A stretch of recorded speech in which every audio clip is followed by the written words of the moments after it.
So as I was saying in my previous installment of this video, one of the issues that comes up is differentiating assessment.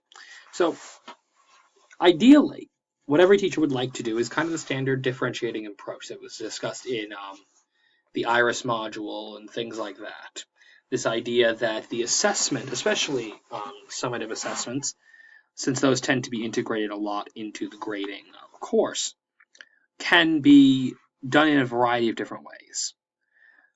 So the idea that you can perhaps tailor these more to the needs of your students. So if you have students that tend to gravitate more towards open-ended writing questions, you can use that. If you have students that maybe have more trouble with written material, you could opt just to give them an oral exam. Just let them sit down and talk to you about the answers, Even if it's a formal report, give the report orally rather than in writing. To some extent, that's sort of what we're doing here. Giving this report orally to a large extent, the slideshow serving as visuals and key points, but to a large extent, this is sort of me giving you an oral report in place of an essay. So there is a lot that can be done with it. However, even though that's sort of the ideal, there remains an issue and that's the one that I decided to represent with Ver's image of the factory town. And the reason I chose to use Ver's image of a factory town is because of the Common Core. There's a lot of influence in high-stakes testing, Common Core, New York State Regents, California Regents, etc., etc.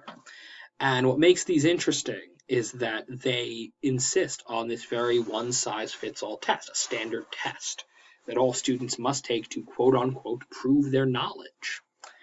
And that becomes an issue for the teacher. How do you differentiate in a curriculum that doesn't always accommodate differentiated instruction? And then there's other questions. What are the responsibilities based on that knowledge? Do you differentiate your formative assessments, like your homework assignments, and your in-class summative assessments, like your quarterly sort of tests, your unit tests, in order to sort of make up for the lack of differentiation on the Regents or on the Common Core test? Or at least the students will get a good average. So even if you can't allow your student that does better showing an art project to explain a concept to you, or giving the conversation orally, even if you can't provide that to them in or even just presenting it to them in their native language, etc., even if you can't force the state to do that for their final assessment, do you do that anyway in the course of your own assessments to hopefully give that student at least a bit of a fighting chance at a good average for the course? Or does that sort of behavior leave the students unprepared for that final assessment? And so is it better to try and model your assessments on the final assessment in order to make sure that they have the test-taking skills, you could say, to do that? But then at that point, you really get into teaching to the test, at which point you're sort of, to use an old colloquialism, putting the cart before the horse. You're teaching the course based on how to pass the summative assessment rather than using the summative assessment to decide whether the student has the mastery to pass the course. So that's sort of that's a clear issue, and it's one that's kind of difficult to resolve. And the biggest issue is that because of that three-way divide I mentioned earlier, you don't really have a case where it's just students and their needs and the discipline and its requirements like you once did. Now you're living in a world where, yes, you have the needs and the rights of the students, and you have the precepts of the discipline, but now you also have the demands of the state and federal government to try to balance with all of that. So, questions yet unanswered. So the first issue I mentioned was, one of the things that allows for this terrific opportunity we now have as social studies teachers is that history, as which is sort of the bulk of the social studies curriculum, was going through its own internal metamorphosis. It was changing its focus, it was refining its methods. During the same time period, the gap between the 70s and present, the sort of 50-year gap, wherein disability rights and inclusive classrooms and universal design for learning were all developing. And so, as a result, it was very easy to sort of build from the ground up a more inclusive social studies pedagogy.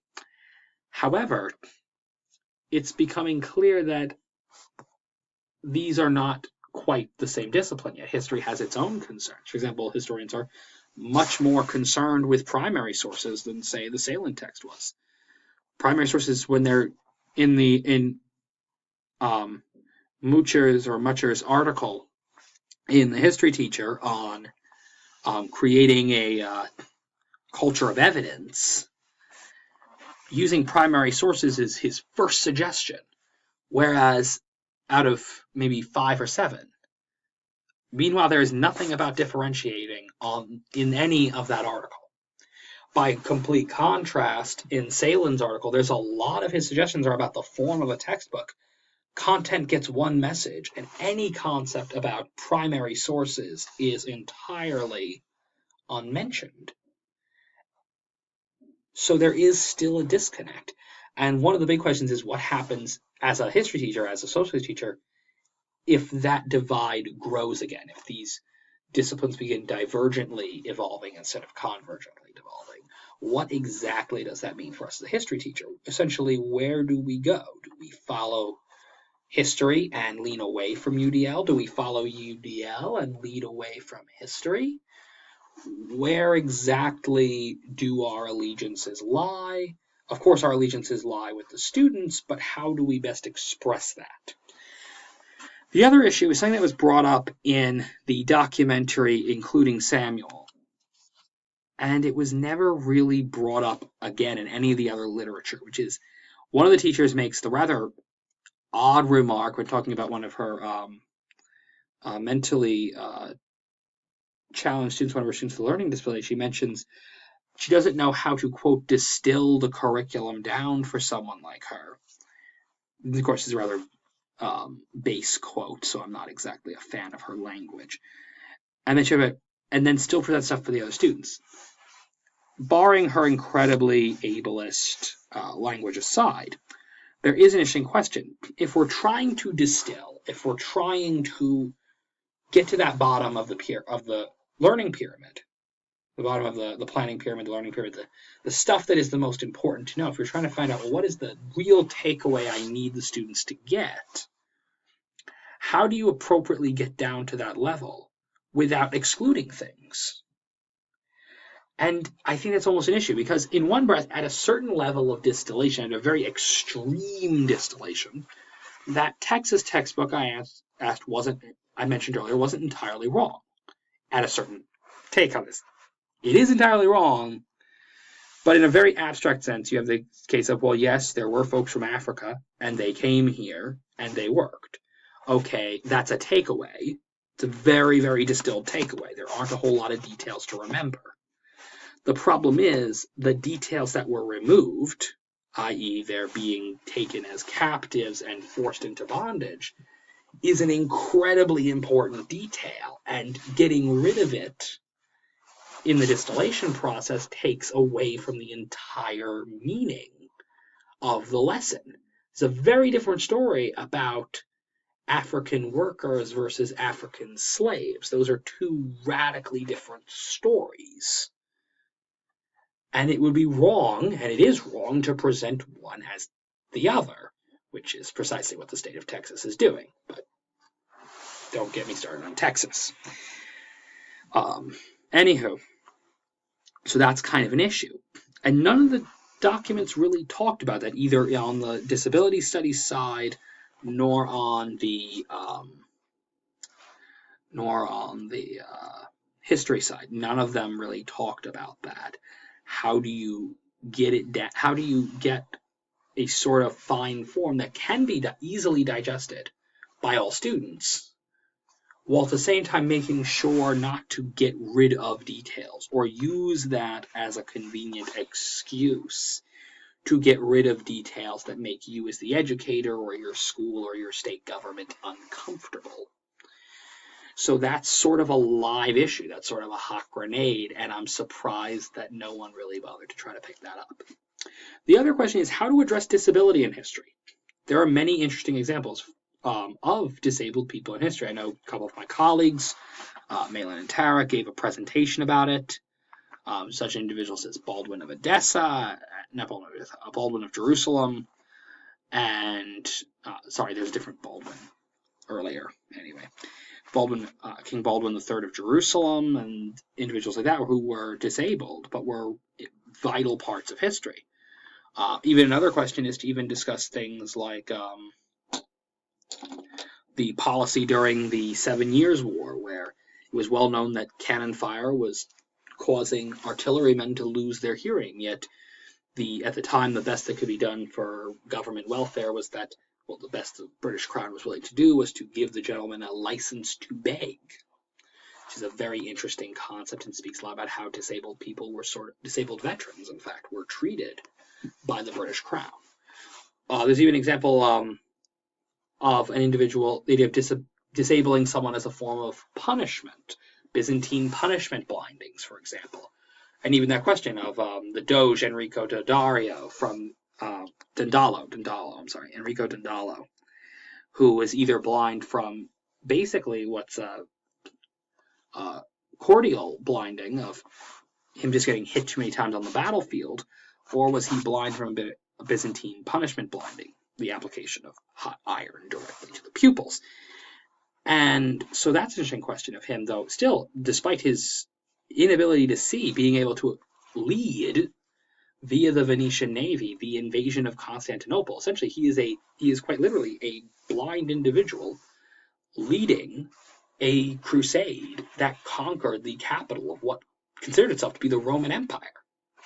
So that's a remarkable achievement, yet it's one that's not really talked about all that much. In fact, I had not even heard of Doge Enrico Dandolo until this year in college. And one question is, should we be giving it a specific focus in history? Like, should we have a disabilities history course the same way we have Black history courses and women's history courses? Or is that not the right way to handle it? That's kind of a question for the social studies teacher as well. And then lastly, of course, as I mentioned earlier, how to maintain a UDL flexibility, that ideal flexibility of being able to tailor your curriculum to your learners, to design things not only for all learners, but also to be able to do that specific tailoring. Like the jeweler in the painting I showed you, who specifically crafts his good for his craftsmen, rather than the sort of factory mass production format used by Common Core. And that's sort of a question that still sort of remains. And I understand that some of these questions may never be answered, but I think they are questions that, as history educators in inclusive classrooms, me and my colleagues are going to have to start dickering with some of these questions. So I thank you for your time. I'm sorry that this turned into basically a 45-minute presentation. Thank you very much. And I know it's a rather unconventional way to hand in the assignment, but I think, one, it is more universally designed. I was able to showcase a lot of information without overwhelming the slides with text. And additionally, because this is a vocal recording, it can be used very effectively by individuals who lack the capacity to see and are not in possession of a web reader or other sorts of assistive technology. Of course, this does require a computer, but short of me giving the presentation in person, there was really no avoiding that. So anyway, that was also part of the reason why I wanted to do it this way. I wanted to make the slides more UDL by not overwhelming them with information, but it occurred to me after in the process of being ready to hand it in, and especially after handing it in, that not given the opportunity to present it, the slides were a little bare. And so that was reasons I wanted my formal submission to also include this presentation. So thank you.